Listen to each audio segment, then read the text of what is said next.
Élève ton nom dans ces lieux. Merci pour ta présence, Seigneur. Merci pour cette joie. Merci pour la restauration, l'élévation. Au nom de Jésus-Christ, notre Seigneur, disons 3 fois Amen. Amen. Amen. Amen. Vous pouvez vous mettre, s'il vous plaît, vous acclamez très fort. Non, clame très fort, mon Dieu.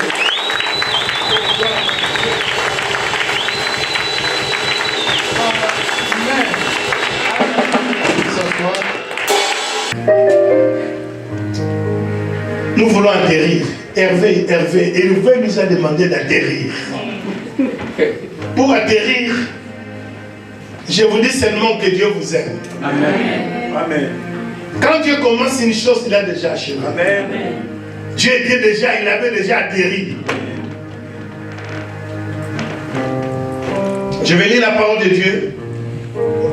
Un quart d'heure, j'arrête. En Marc 10. Dans les textes que nous connaissons tous, 46. Vous pouvez vous asseoir exceptionnellement. Allez vite, on n'a pas beaucoup de temps. Marc 10, verset 46, dit la parole du Seigneur. Amen. Ils arrivèrent à Jéricho, et lorsque Jésus en sortit, avec ses disciples et une assez grande foule, le fils de Timée, Bartimée, mendiant aveugle, était assis au bord du chemin. Il entendit que c'était Jésus de Nazareth, et il se mit à crier, « Fils de David, Jésus, aie pitié de moi. » Plusieurs le reprenaient pour le faire taire, mais il criait beaucoup plus fort, « Fils de David, aie pitié de moi. » Jésus s'arrêta et dit, « Appelez-le. » Ils appelèrent l'aveugle en lui disant, « Prends courage, lève-toi, il t'appelle. » L'aveugle jeta son manteau et se levant d'un bond, vint vers Jésus. Jésus prenant la parole lui dit, « Que veux-tu que je fasse, que je te fasse ?» « Rabouni, lui répondit l'aveugle, « que je recouvre la vue. » Et Jésus lui dit, « Va, ta foi t'a sauvé. » Aussitôt, il recouvra la vue et suivit Jésus dans le chemin. Parole du Seigneur. Amen. Bien-aimés, j'étais avec les hommes de Dieu, ils m'ont appelé, on parlait au téléphone. Il y avait, je vous ai dit cela, archevêque Ankenza, Tamboulou, apôtre Tamboulou Koki, Kingdom, ils étaient là, ils m'ont dit, je veux prêcher tout ça. Non, je veux prêcher, etc. et tout. Ils ont fait, c'est quoi, conférence? Je ne sais pas, j'ai dit, c'est ni conférence, ni croisade, donc je veux seulement si tu rencontres. Le thème, c'est quoi? J'ai dit, sortir des influences, des situations imposées par les diables. Il y a Tamboulko Capote, il a dit, mais pas votre mandat. Et puis, archevêque, il a dit, mais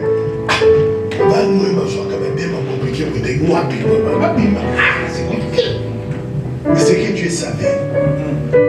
Quand ton pasteur se lève, il dit quelque chose, c'est que Dieu l'a soufflé. Écoute, tu as dit tu es prédicateur, non? Vous êtes des prédicateurs, des pasteurs, évangélistes. Vous prêchez, mais je vous suis toujours. Je vous ai écouté plusieurs fois. Écoutez plusieurs fois. Vous prêchez bien. Et j'aime votre façon de prêcher. Mais, si le pasteur te dit, l'apôtre Yanzala te dit, tu vas prêcher dimanche demain. Tu vas prêcher, il t'a dit, dimanche prochain c'est toi. Tu te prépares toute la semaine. Vous venez à l'église, avant de monter le pasteur. L'apôtre monte.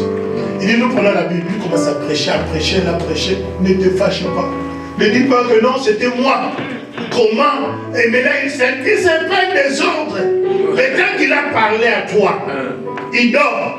Samedi à dimanche, Dieu lui dit, parle ceci. Parce qu'il y a quelqu'un qui est dans la salle, si toi tu ne dis rien, la personne va mourir. Dieu vous voit au travers de lui. Amen. Donc il ne faut pas le dire, non, il y a un désordre dans cette église-là, parce que moi j'ai préparé toute la semaine, j'ai gêné tout cela. Non, oui. Toi tu y es les serviteurs de Yanzala, lesquels Yanzala un serviteur de Dieu. Amen. Tu sers, tu prêches, tu fais tout sous l'onction de Yatsala dans son ministère. Amen. Tu comprends? Amen. Et il a dit, il a donné ce thème. C'est un bon thème.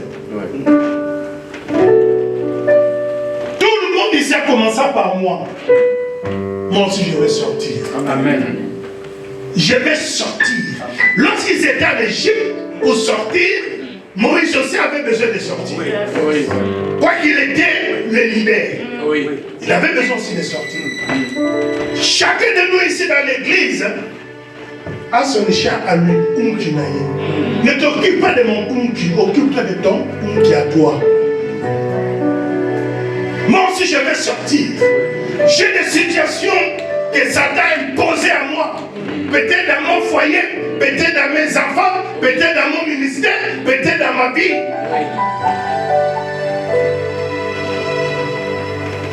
Jusqu'au dernier souffle, on aura toujours besoin de Jésus. Amen. Tout le monde. Amen. Et cet homme, Bartimée, fils de Timée, il était mendiant et aveugle.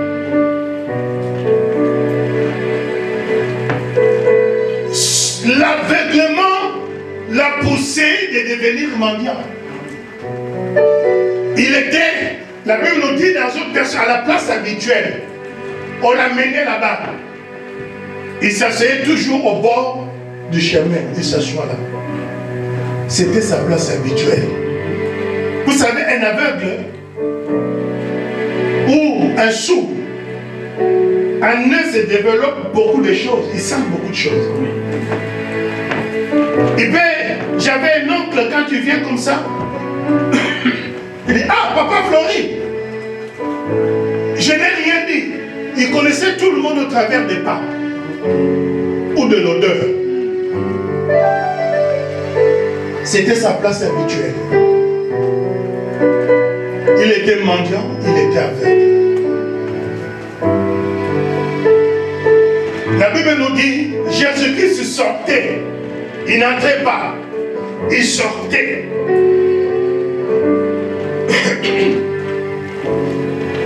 On a dit qu'il s'asseyait toujours à l'entrée de la ville. Tous les jours. Mais ce jour-là, il n'avait pas entendu Jésus-Christ. Jésus-Christ, quand il passait, ce n'était pas la discrétion, il entraînait la foule. Mais il n'avait pas entendu Jésus-Christ entrer. Bien-aimé, on a dit que c'était sa place habituelle. Quelquefois, tu viens à l'église, tu es enfant de Dieu. Tu étais distrait, Dieu voulait te visiter, mais tu étais distrait. Combien d'hommes de Dieu passent ici? Combien de prédications que votre pasteur prêche? Combien de choses que votre pasteur vous dit? Peut-être tu étais distrait, mais la bénédiction est passée. Mais à chaque fois, lorsque ton pasteur invite quelqu'un, ou bien lui-même se tient debout, il faut dire ce jour-là, aujourd'hui c'est mon jour. Amen. Ça se prépare à la maison. Ça se prépare à la maison. Tu viens ici pour récupérer cela. Cette femme qui souffrait de la perte de sang, elle a eu sa guérison à la maison. Elle se disait, dans sa maison, si seulement j'irais toucher le bord de son vêtement, je serais guéri. Elle avait déjà sa guérison. Amen. Bien aimé, Satan est mauvais. Satan l'a imposé. Pendant combien? 12 ans. Elle avait des pertes de sang. Dieu avait à une femme 3-4 jours, une semaine tout au plus. Ça devient 12 jours, on s'inquiète. 15 jours, on s'inquiète. Elle, ça fait 12 ans. Tous les jours pendant 12 ans. Quel calvaire. Satan a imposé quelque chose dans la vie de cette femme. Et cette femme était exclue de la société. La Bible nous dit qu'une femme qui souffrait de cette maladie ne pouvait pas s'approcher de gens. Toute personne qui s'approchait d'elle était déclarée impure. Même à l'église, elle ne peut pas venir à l'église. Elle avait de l'argent, cette femme. Elle allait de médecin en médecin, rien du tout. Pendant 12 ans, tous les jours, la perte descend. Mais quel est cet homme qui va s'approcher d'elle? Personne. Satan l'a imposé. Mais elle s'est dit, j'entends parler de quelqu'un. Qui lui a parlé de Jésus, je ne sais pas. Elle a dit, ayant entendu parler de Jésus. Qui? Je ne sais pas, parce qu'on dit qu'on ne peut pas s'approcher d'elle. Mais vous, on parle de Jésus tous les jours. Il y en a beaucoup aussi qui sont devenus des adeptes de Facebook, des réseaux sociaux, vous écoutez peu n'importe quoi aussi. Et si on vous parle de Jésus, mais elle a pris sa guérison à la maison. Elle est allée concrétiser ça auprès de celui qui est la source de guérison. Amen. Quand tu viens à l'église, prépare-toi à la maison. Amen. Sache-le, Dieu est Dieu. La Bible nous dit Jésus sortait de Jéricho. On n'a pas dit qu'est-ce qu'il faisait là-bas, on n'a pas dit. Mais il sortait. Il sortait de Jéricho. Et les sages qui ont écrit la Bible disaient, ils ont fait des commentaires que quand Jésus-Christ sortait de Jéricho là, il allait pour mourir. Et cet homme, assis à la place habituelle, il a dit c'est qui? C'est Jésus. Oh. Cet homme, il a commencé à crier. Jésus, fils de David. Il y a certains noms, tu sais, une fois j'ai rencontré quelqu'un, ça fait au moins 40 ans, je ne le vois pas. Il m'a salué. Ah, mais vieux. Ah, j'ai dit, mais comment quelqu'un m'appelle vieux? Je suis apôtre, mais il m'appelle vieux. Ah, vieux. Ah, vieux autopasse.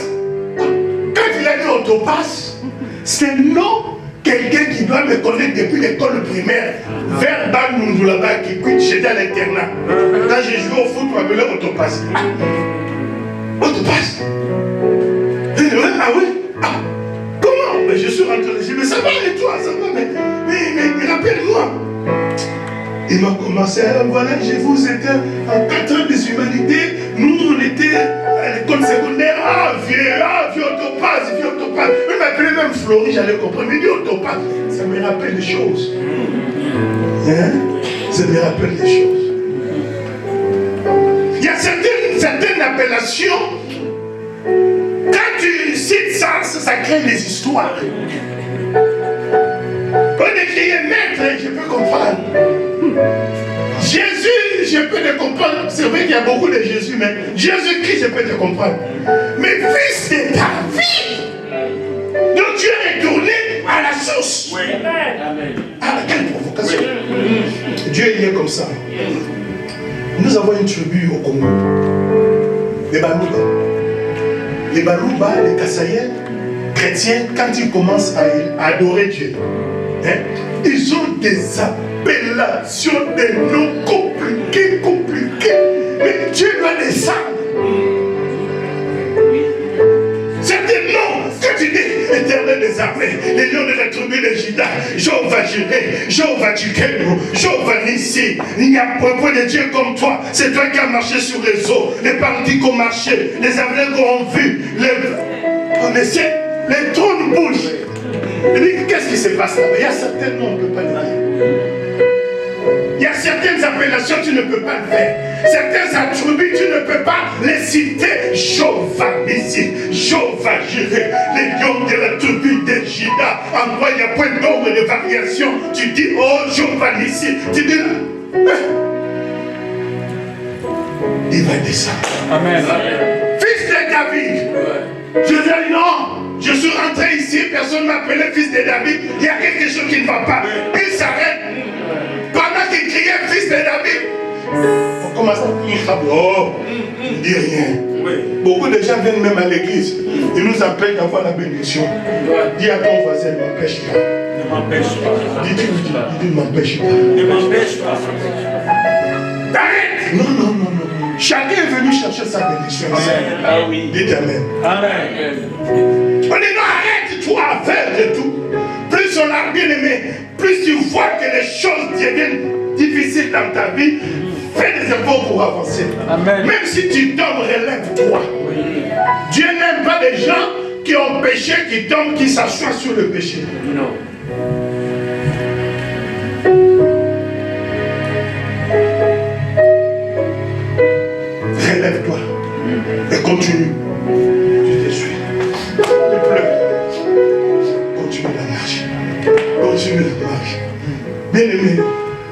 Parce qu'au ciel, il y a des gens, on va rentrer au ciel avec des gens qui n'ont plus de bras, mais ils vont commencer à marcher. Il y a des gens qui vont commencer comme ça, en marchant avec des douleurs. Ils vont continuer avec des blessures. D'autres qui vont commencer à rentrer au ciel avec un seul pied. Pourvu que je rentre jusqu'au ciel. Parce que la vie chrétienne est un combat. Nous recevons des coups le jour, la nuit. Tout le temps nous recevons des coups. Nous recevons des déceptions. Ne t'arrête pas. Lève-toi, essuie-toi. Continue de dire, Seigneur, tu as bien dit, sans toi, je ne peux rien. Je ne peux pas si toi tu ne viens pas m'aider. Dieu va commencer. Tu fais un pas avec lui, il fera 1000 pas avec toi. Amen. Amen. Fils de David. Il a crié encore fort. Jésus-Christ s'arrête. Que Jésus s'arrête cet après-midi. Amen. Que Jésus s'arrête dans cette église. Amen. Il dépose la question. Que veux-tu que je fasse pour toi? Amen. Que veux-tu que je fasse pour toi? La Bible nous dit, cet homme,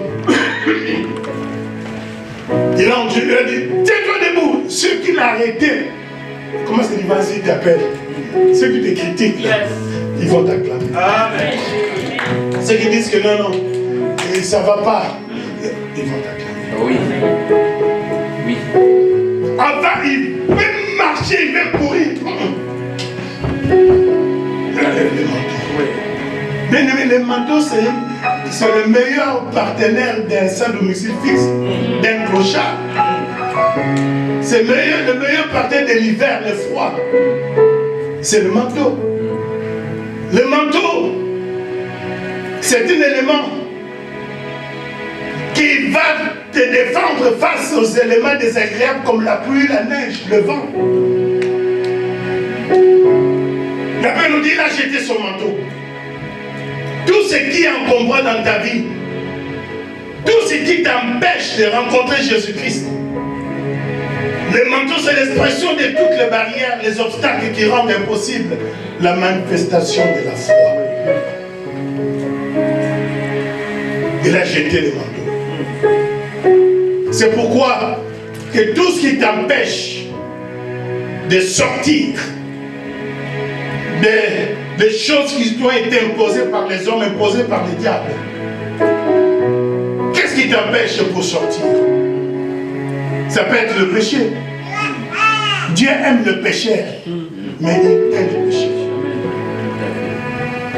Si seulement Dieu pouvait ouvrir les yeux de tout le monde, vous allez commencer à dire, ah, papa apôtre,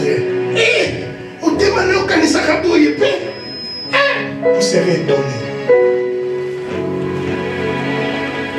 Même si Dieu pardonne tous les péchés, aucun péché ne peut rester comme tel devant ses dieux.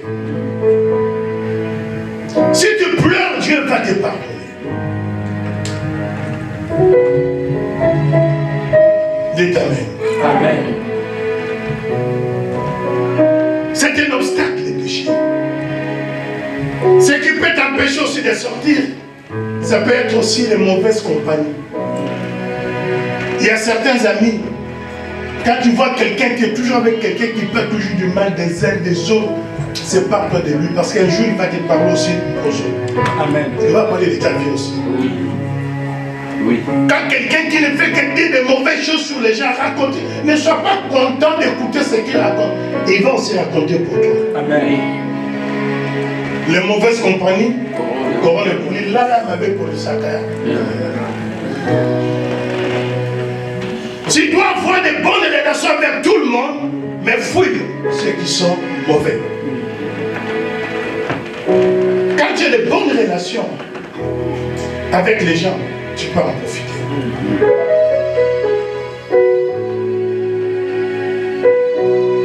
Il était inutile. Que veux-tu que je fasse pour toi? Il a dit à Jésus, retrouver ma... Il n'est pas né aveugle, il est devenu aveugle. Pour des circonstances données. La Bible ne nous a pas dit comment, qu'est-ce que c'est, on ne sait pas, mais il est devenu aveugle. Bien aimé. Pasteur l'a bien dit. Dieu t'a formé, ça t'est venu déformer, et Dieu vient encore transformer. Je vais retrouver la vie. Il a dit, maître, je vais retrouver mon image. Je vais retrouver mon statut, mon identité que j'ai perdu, que Satan a volé. Ce que tu as fait dans le passé, autrefois je voyais, ça est venu voler. Ce que tu as fait dans le passé, tu peux le refaire encore. Si Dieu t'avait béni autrefois, il peut te bénir aujourd'hui.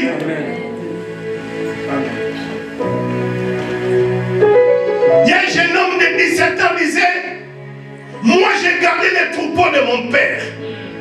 David disait, quand un ours ou lion venait prendre une bête dans les troupeaux, je lui courais dessus après, je le frappais, j'ai délivré la bête de sa gueule.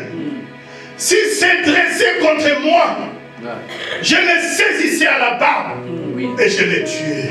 Amen.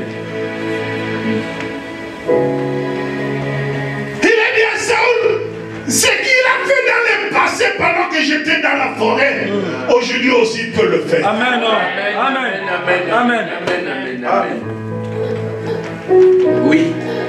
Si Dieu avait visité cette église dans le passé, il le verra encore. Si Dieu avait béni quelqu'un qui était malade, aujourd'hui il est malade, oh Dieu peut lui donner encore la santé. Si quelqu'un était emprisonné et que Dieu l'avait délivré, c'est Dieu-là est capable.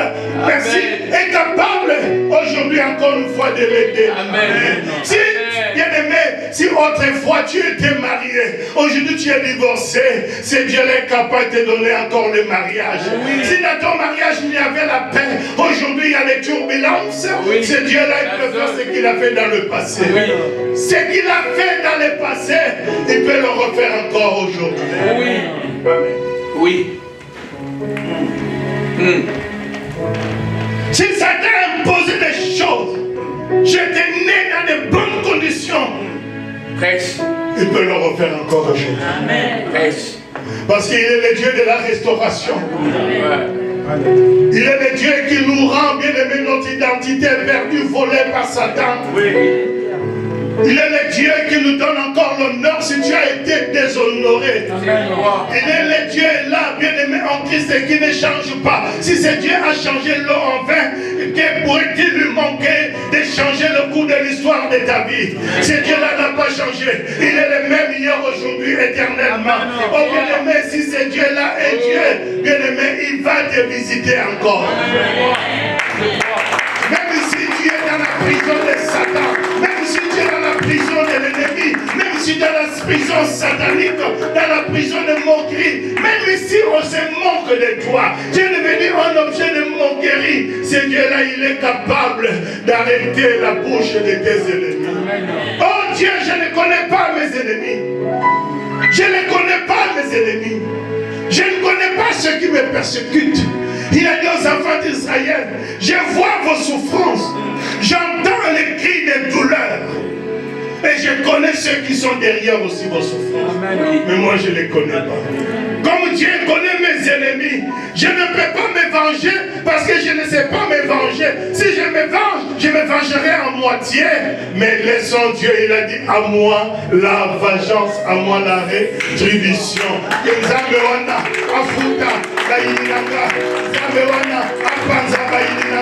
ce Dieu-là rentre bien aimé. Quand Dieu rentre sur scène, ils viendront par un seul chemin, ils partiront par un chemin. Car ce Dieu-là n'a pas changé. Il t'aime tel que tu es. Il t'aime ma fille. Il t'aime ma fille. Dieu nous aime tel que nous sommes. Venez à lui. Venons à lui tel que nous sommes. Avec l'odeur de nos péchés, il ne va pas nous rejeter.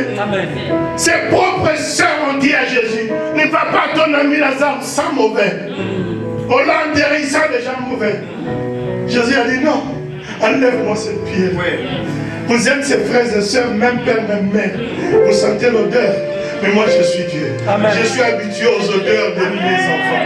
Il est habitué aux odeurs du péché. Il est habitué aux odeurs des humiliations. Il est habitué aux odeurs des pleurs, des manquements, des rejets, des abandons. Il a dit, laisse-moi, enlève seulement la pierre. Bien-aimé, Ce Dieu-là, il t'aime. Amen. Il nous aime. Amen. Rien ne peut rester impossible à Dieu. Tel qu'il est, tel qu'il le soit. Il est là au milieu de nous. Et que c'est Dieu que nous avons prêché depuis mercredi. Il est là. Le Dieu de Guy Marcel est présent. Le Dieu de Floripang est présent. Que c'est Dieu-là qu'on l'appelle Jéhovah Tchikel, Jéhovah Jiré, Jéhovah Rafa, Jéhovah Nissi. Le Dieu-là qu'on appelle le lion de la tribu de Juda. C'est Dieu-là qui t'a créé à son image, à sa ressemblance. Il est le même. Il t'aime. Dieu m'a demandé de te dire, il t'aime. Dieu t'aime. Oh. J'ai entendu quelqu'un me dire, à côté de famille, il m'a insulté. Je me suis rappelé, Dieu m'aime. Si tu ne m'aimes pas, quelqu'un m'aime. Il peut m'aimer à minuit. Le soir, il m'aimera. Le lendemain, il m'aimera. Toi, si tu m'aimes le matin, à minuit, tu vas faire n'importe quoi. Mais lui, quand il m'aime, il aime vraiment. Et Dieu est là à Pamela.